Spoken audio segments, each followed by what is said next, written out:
Hello everyone, welcome to Skill shot.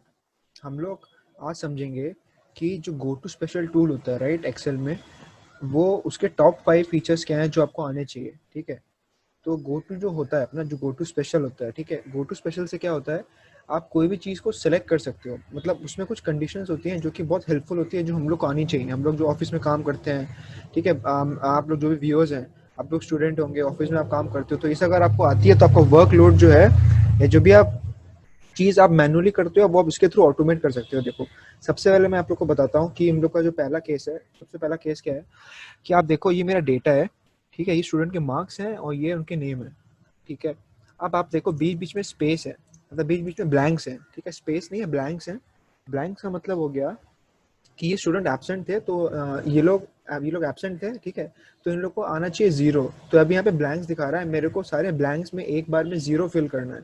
ठीक है, तो अगर मैं गो टू स्पेशल यूज नहीं करता तो फिर मेरे को मैनुअली करना पड़ता, ऐसे जीरो करके, राइट। ऐसे करके मैं हर जगह मैनुअली करता। अगर हम लोग गो टू स्पेशल का यूज करते हैं तो देखो विद इन अ सेकेंड ही कितना जल्दी हो जाएगा।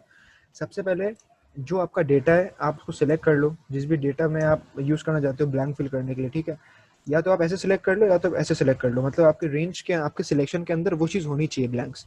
सिलेक्ट करने के बाद आप करो कंट्रोल जी। कंट्रोल जी के बाद आप स्पेशल वाले ऑप्शन में आ जाओ। जैसे ही आप स्पेशल वाले ऑप्शन में आते हो, आप देखो यहाँ पे ब्लैंक्स बोल के एक ऑप्शन है, राइट। इस पर आप क्लिक करके आप ओके कर दो। देखो अब क्या हुआ, सिर्फ और सिर्फ ब्लैंक सिलेक्शन अभी हाईलाइट हो चुकी है। अब आप यहाँ पे लिख दो जीरो। अब आप जीरो लिखने के बाद सिर्फ और सिर्फ कंट्रोल एंटर करो। जैसे ही आप कंट्रोल एंटर करोगे, जो भी ब्लैंक सेल्स हैं उसमें ऑटोमेटिकली फिल हो गया। ये तो गो टू स्पेशल का पहला पार्ट। चलिए आगे बढ़ते हैं। देखिए, इसके बाद हम लोग समझेंगे जो करंट रीजन होता है, ये भी बहुत इंपॉर्टेंट है। ठीक है, मैं आप लोगों को बताता हूँ करंट रीजन क्या होता है। सपोज आप इस सेल में हो, ठीक है, आपको ये पूरी की पूरी रेंज को सेलेक्ट करना है। ठीक है, जी में स्पेशल, कंट्रोल जी से गो टू में आ गए, उस पर स्पेशल में क्लिक करके करंट क्लिक कर दो और आप ओके कर दो। तो ये भी सेम ही काम करता है। ठीक है, ये एक और ऑल्टरनेटिव था, ये था सेकेंड। अब अपने थर्ड चीज जो आपको बताने वाला हूं वो देखते हैं। कंट्रोल जी स्पेशल, थर्ड वाला जो अपना मोस्ट इंपॉर्टेंट है वो है कॉलम डिफरेंस। ठीक है, बताता हूँ कॉलम डिफरेंस क्या होता है। चलिए देखिए, ये मैंने अपने शीट में, राइट, मैंने फॉर्मूलाज लगा के रखे हुए हैं। राइट, मैंने कुछ फॉर्मूलाज लगा के रखे हुए हैं। ठीक है, आप देखो, मेरे को अगर चेक करना है कि मेरे जो भी फॉर्मूलाज हैं वो सब सेम है कि नहीं, या फिर उनमें कुछ डिफरेंस तो नहीं आ गया है। मतलब सपोज कीजिए मैंने पे फॉर्मूलाज लगाए सम का हर जगह, बट हो सकता है ना कि गलती से मैं कुछ और फॉर्मूला लगा के गलती से कुछ गलती कर बैठा हूँ। मतलब मैं सम की जगह कुछ और फॉर्मूला लगा दिया हूँ मैंने। तो वो भी हम लोग चेक कर सकते हैं यूजिंग रो डिफरेंस या कॉलम डिफरेंस। सिंस अभी हम लोग का कॉलम फॉर्मेट में फॉर्मूला लगा हुआ है, तो हम लोग यूज करेंगे control G special and then column difference. अगर आपका ये रो फॉर्मेट में होता तो आप करते। अभी देखो, अब मैंने कॉलम डिफरेंस पे टिक किया है, अब मैं करता हूँ ओके। देखो ये सेल ऑटोमेटिकली हाईलाइट हो गया। ऐसा क्यों हुआ मैं आप लोग को अभी बताता हूँ। देखिए, ये देखिए, हर जगह तो मेरा सम का फॉर्मूला लगा हुआ था, बस एक जगह गलती से मैक्स का फॉर्मूला लग गया था। तो बाकी सब जो है, बाकी सब 3 और 3 6 6 सेल्स में सम का फॉर्मूला लगा हुआ है, एक सेल में मैक्स का फॉर्मूला लगा हुआ है। तो ये पॉसिबिलिटी रूल आउट हो गई, मतलब कि डोमिनेट कर गया जो ज़्यादा टाइम अप्लाई किया गया आपके सिलेक्शन में। तो ऐसे आप क्या कर सकते हो, ऐसे आप चेक कर सकते हो। क्या चेक कर सकते हो कि आपका जो कॉलम है उसमें कुछ डिफरेंस तो नहीं है, मतलब as compare to the majority. ठीक है, मेजोरिटी के हिसाब से वो जो आपका लेस मेजर है, मतलब जिसकी ऑकरेंस कम है वो अपने आप हाईलाइट हो जाएगा।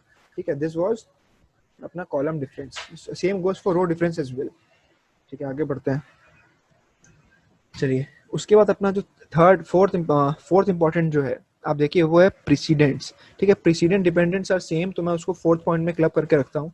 देखिए, प्रीसीडेंट डिपेंडेंट्स क्या होता है। प्रीसीडेंट मतलब होता है कि वो सेल्स अगर वो चेंज हुआ तो सामने वाले को चेंज कर देगा। जैसे सपोज आप देखो, यहाँ पे मैंने सम का फॉर्मूला लगा के रखा हुआ है, अगर मैं इन सब की वैल्यूज चेंज करूँ तो ऑटोमेटिकली ये चीज़ चेंज हो जाएगी।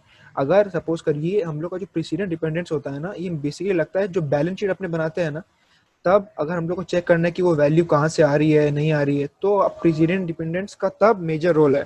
ठीक है, सिंस मैंने वो डेटा भी नहीं लिया, क्योंकि most of the people account background से नहीं हो सकते हैं, तो मैंने एक ऐसा डेटा लिया जो सबको रिलेट कर सके। तो जो प्रेसिडेंट्स अपना रहता है, प्रेसिडेंट मतलब कि वो चीज़ जो अगर उसमें कुछ चेंज हुआ तो वो सामने वाले को चेंज कर देता है।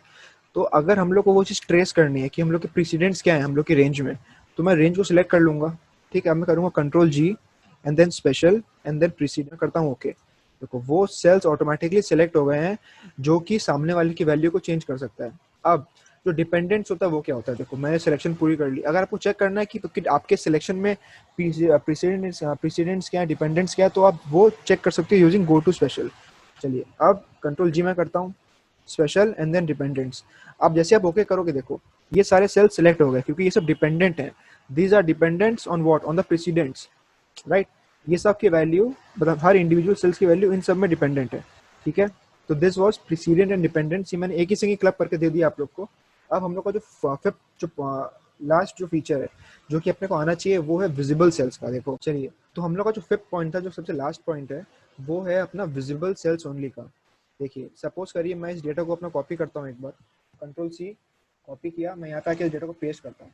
आप नोटिस करो यहाँ पे कितना ऑकरेंस दिखा रही है, यहाँ पे ऑकरेंस दिखा रही है 8, मतलब, और यहाँ पे कितनी ऑकरेंस थी, यहाँ पे ऑकरेंस थी 7 की। एक एक रो ऑटोमेटिकली कॉपी हो गया। क्यों हो गया कॉपी? बिकॉज आप देखो जो 11th रो है ना अपनी, वो हाइड की गई थी। देखो मैंने हाइड करके रखा था, ठीक है। तो जो विजिबल सेल्स ओनली है उसका इंपॉर्टेंस अभी आता है। अगर आपको कुछ चीज़ कॉपी करनी है और आप चाहते हो कि आप हिडन रोज को इग्नोर करना चाहते हो तो आप यूज कर सकते हो विजिबल सेल्स। देखो मैंने अपनी रेंज सेलेक्ट कर ली, ठीक है। अब मैं करता हूँ कंट्रोल जी। कंट्रोल जी करने के बाद आपको आना है स्पेशल वाले ऑप्शन में, एंड देन अब जो जो आपका विजिबल रेंज है, राइट, वो सब ऑटोमेटिकली सिलेक्ट हो जाएगा। आप देखो बीच में एक लाइन टाइप की बन के आ गई है, मतलब ये पार्ट अलग सेपरेट हो गया, ये पार्ट अलग सेपरेट हो गया, मतलब जो बीच वाली रो थी 11th वो ऑटोमेटिकली रूल आउट हो गई। अब आप कंट्रोल सी करिए, आपको दिख रहा होगा कि ऑटोमेटिकली सब सेपरेशन क्रिएट हो गया है, मतलब जो हिडन सेल है वो नहीं कॉपी हो रहा है अपना।